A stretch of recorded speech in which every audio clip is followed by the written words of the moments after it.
The Tone 4L Post Impact Show. I'm the Tone, aka Tony Viz, and I'm here with my Post Impact audio or video, I should say. Overall, I thought the show was solid. It was a solid show. I thought, it's just gonna give an overall recap first before I get into it. I guess it was a good show. It was a decent show overall. Some pretty good matches. Actually, I thought all the matches were good. Hulk Hogan's idea of the open fight night, I mean, it kind of sounds good, but I don't know if, like TNA, you never know what they're gonna do. So you never know what they're gonna do. I mean, it always sounds good on paper, but then when they go through with it, when they do it on the show, usually some form or another they always drop the ball with it. So I don't know. We'll see what happens. But overall, overall, like I said, AJ Styles and Kurt Angle had a good match. I thought it was good. I didn't care for the finish with Kazarian and Daniels coming in. I have no idea where they're going with that whole. They have something on AJ Styles. They give him this envelope, and he's like all freaked out or whatever. I don't know what's going on with that. So that's. Well, I guess we'll see where that goes. But let's get into. I'll just get right into the show. I mean, the show kicked off with Bobby Roode coming out, and for some reason he got a haircut, and he just talks about how he retained the title of Lockdown, and saying that he promised he'd beat Storm, and he made good on it, and he said that he said that he knew Storm would kick him with that last call. He knew it was coming, and he got it. And then he said that when James Storm super kicked him, Storm pretty much cost himself the match. And then Roode says that there's no one left for him to challenge or defend the belt again. There's no one left to challenge him because he said he'd beaten James Storm, Jeff Hardy, and AJ Styles. And even and Sting, and he says that there aren't any more heroes left for him to beat. Then Mr. A-Hole himself, Ken Anderson, comes out, and he challenges Roode for the belt, and he's saying, he hadn't fought him yet or whatever. And he says he'll take Roode's belt, and he doesn't need to cheat. He doesn't need to hit him with a beer bottle or whatever to beat him. And Roode says that while Anderson was sitting at home in Green Bay being an a-hole, Roode himself was defending the title and being the most dominant champion in TNA history. And then, he tells Anderson that there's others who deserve a title match, so he tells him to get in the back of the contender line. So then out brings the charismatic whack job Jeff Hardy, that face paint creeped me out. I'll say that right now. And he says that, he mentions that Kurt Angle cost him the world title, and now Kurt Angle is out of his way since he beat him at Lockdown, so now he wants a title match against Roode next. Then Anderson and Jeff Hardy argue back and forth. Anderson says he came out first, and then Roode was like, yeah, he was here first, then it was kind of like a whole kid thing. It was like, hey, I was here first, this was mine, no, mine, whatever. I mean, so I thought that was kind of idiotic. And then the host who shows up on the throne, brother! And he says that both guys deserve a title shot or whatever. And then he said that later on in the main event tonight, it's going to be Jeff Hardy versus Ken Anderson. The winner will be the #1 contender for the TNA title at Sacrifice.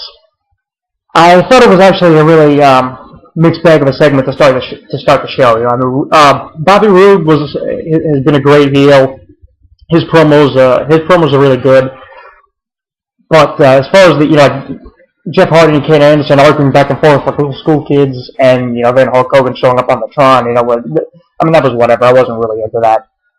It just came up kind of lame to me. Then we get into a tag match with X Division champion Austin Aries and Matt Morgan against Bully Ray, Bubba Ray Dudley, whatever you want to call him, and the undefeated Crimson. I thought it was a good back and forth match.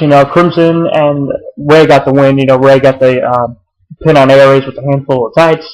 But I thought it was a good match. I thought that they did a good job, and I'm guessing we're going to be seeing Austin Aries versus Bully Ray and Matt Morgan Crimson rematch at Sacrifice, I would think.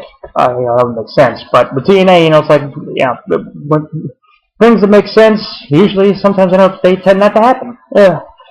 So then they have Jeff Hardy backstage. The cameraman asks him who deserves a title match more, him or Anderson. Hardy says that he does. He beat Kurt Angle, and then he says something ridiculous like saying that Ken Anderson also deserves a title shot, so that's why they're having the match or whatever. I don't know. It was kind of a weird promo. Hardy just kind of freaky to me, but it's just like the whole thing was kind of that backstage stuff was weird.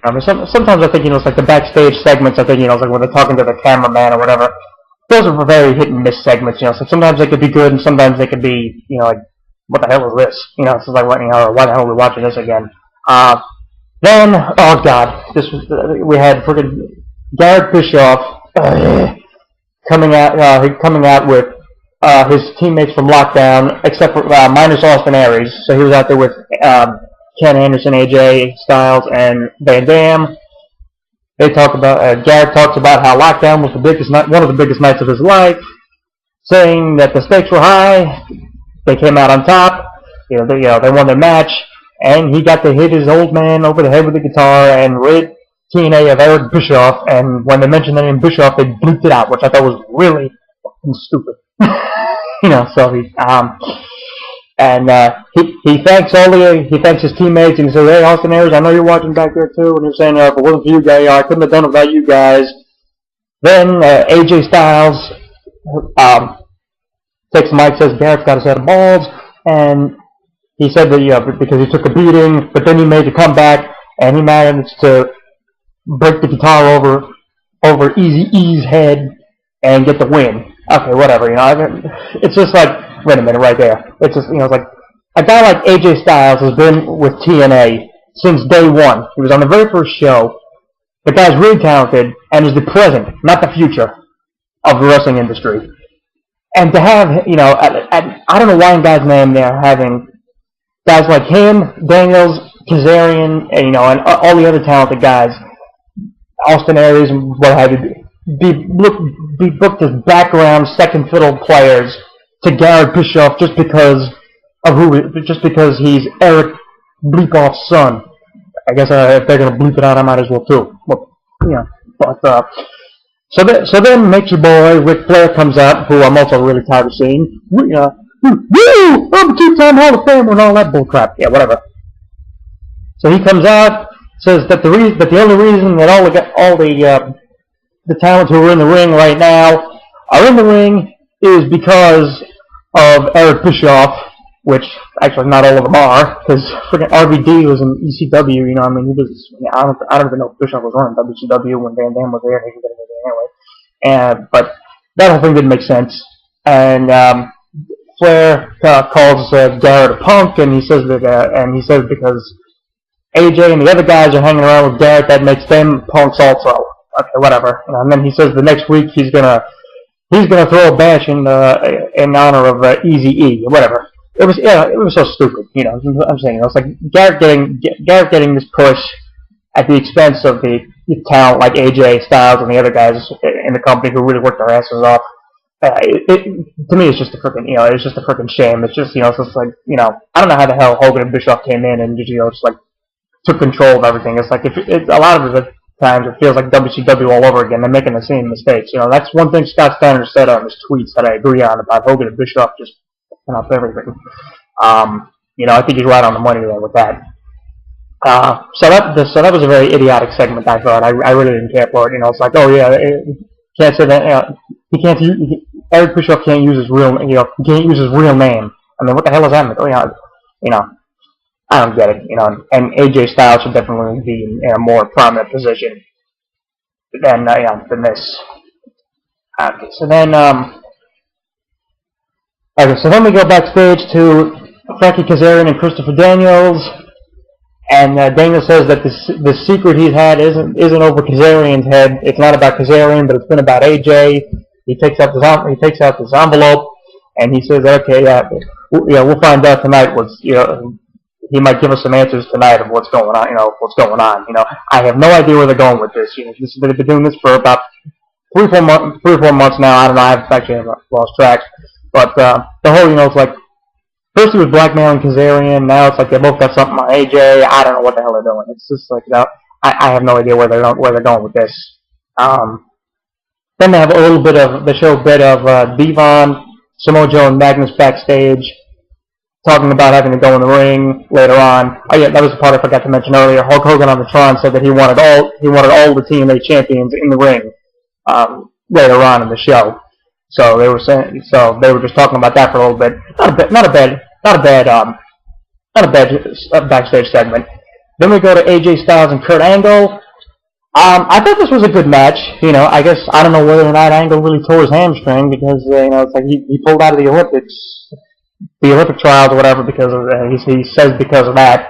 I thought it was a good back and forth match, but the ending I thought was kind of lame. Daniels and Kazarian come out. AJ, Daniels hands AJ the envelope or whatever, and then AJ's all distracted, and then Angle rolls him up and gets the pin.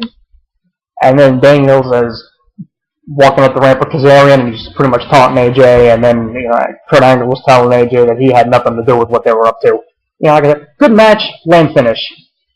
Then another one that I'm sick of seeing here. They have Joseph Park, asking Gunner if he's seen Abyss, and Gunner says, the last time I saw him, he was fighting Bully Ray, so why don't you ask him? And then so Joseph Park gets another clue about where his brother might be. So it's like, okay, so it's Abyss is there. It's for Chris Park, Abyss, whatever his name is. Is there in the suit, pretty much looking for himself. Whatever. Then it's time for all the champions to come into the ring. So they all come out, and before the segment, before that starts, they show Van Dam backstage. He walks by Hulk Hogan, and Hogan tells RVD that he's going to make the Hardy Anderson match a 3-way, and they were both saying that the third guy in there should be someone who never lost the world title. And so in the main event is going to be the third guy is going to be RVD. So it's going to be Van Dam, Hardy, and Anderson in a 3-way in the main event. Winner faces Root at Sacrifice for the TNA title. Okay. So then the Hulkster makes his way to the ring, brother, and says that once a month on Impact they're going to have this open mic fight feud, which means that any wrestler outside of the TNA roster can show up and challenge any champion they want, pretty much. And he says that throughout the course of these matches, he and 3 judges will determine if the wrestler should get a TNA contract based on how they do in the match. And he says that they can challenge anybody that they want. They can challenge any champion. The outside talent can challenge any champion that they want. And if that champion gets called out, they're going to have to face whichever outside wrestler challenges them.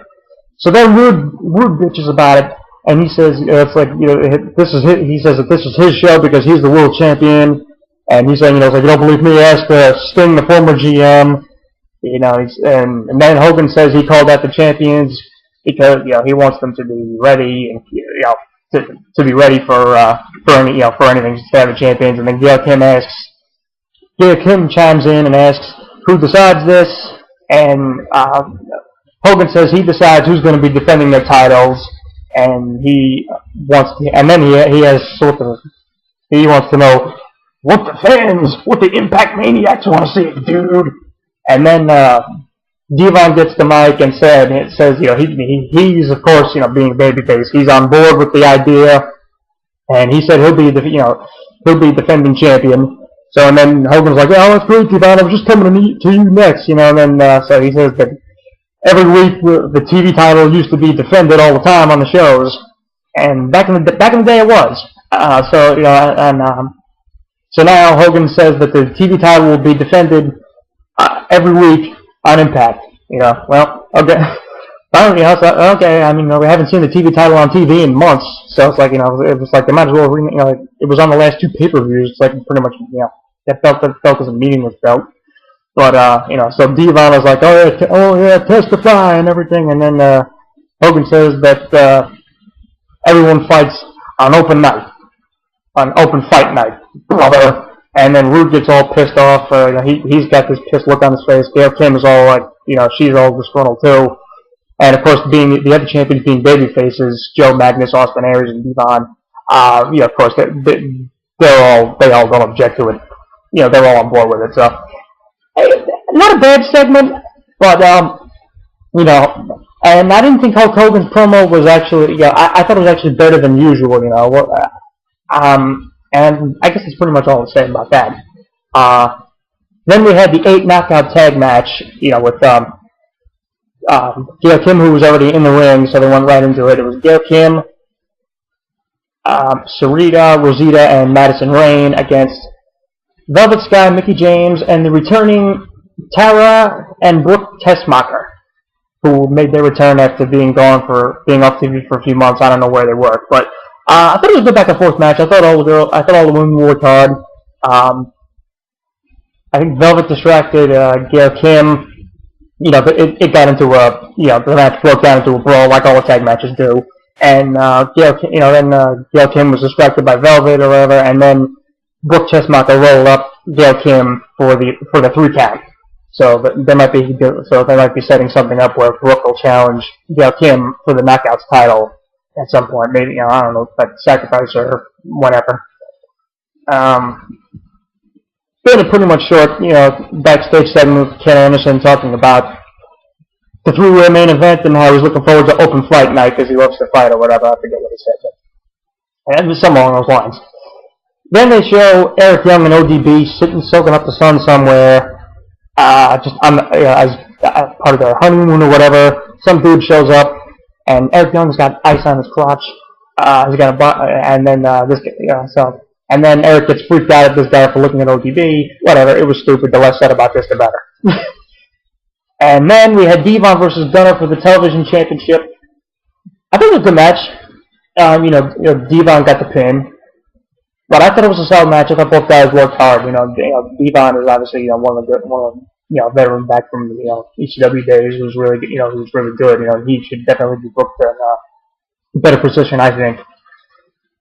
And hopefully he will be, and I think Gunner's got potential too. So the guy may, he might not be there just yet, but I think if he's, they book him right, they give him a little more seasoning, whatever. I think that he's good. I think he shows some potential. I've seen some good matches out of him.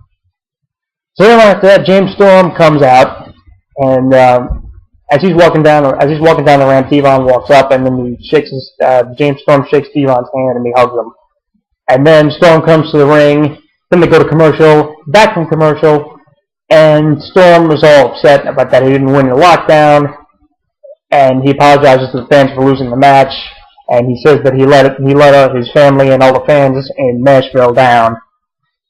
And he asks himself if wrestling is still something that he wants to do. And he says that when he went home and he had to tuck his daughter in bed to tell her, and he had to tell her that he didn't win the title of Lockdown. And he said that he was really upset by that. Then he looked himself the next day. He said he saw a man who was beaten, and he says the Rude might have won the match, but Rude didn't beat Storm. Storm says he beat himself because of the last call super kick, and Rude fell out the door, I guess, or whatever. I don't know. I didn't see a Lockdown, but I'm guessing that's what they do.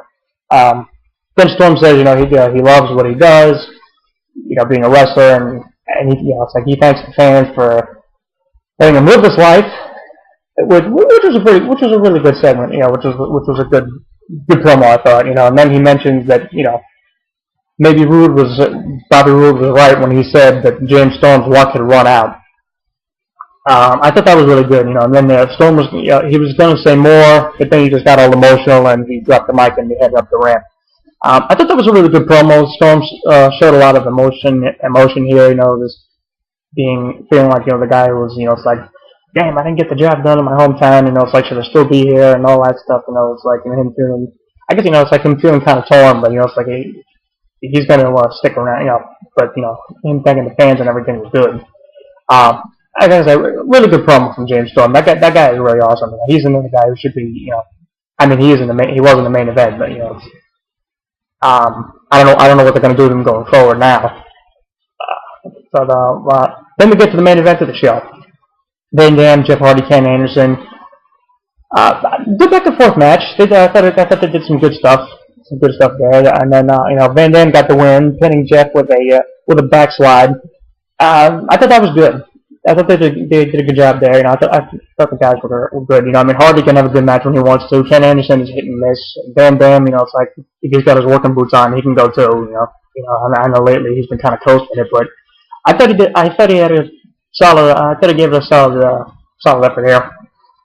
So it was a good match. And then Van Dam and Jeff Hardy, they just hug each other afterwards or whatever. And then Jeff slaps a few fans' hands as he's going up the ramp, and Hardy celebrates in the ring. And that's your show. So like I said, overall, I thought the show was decent.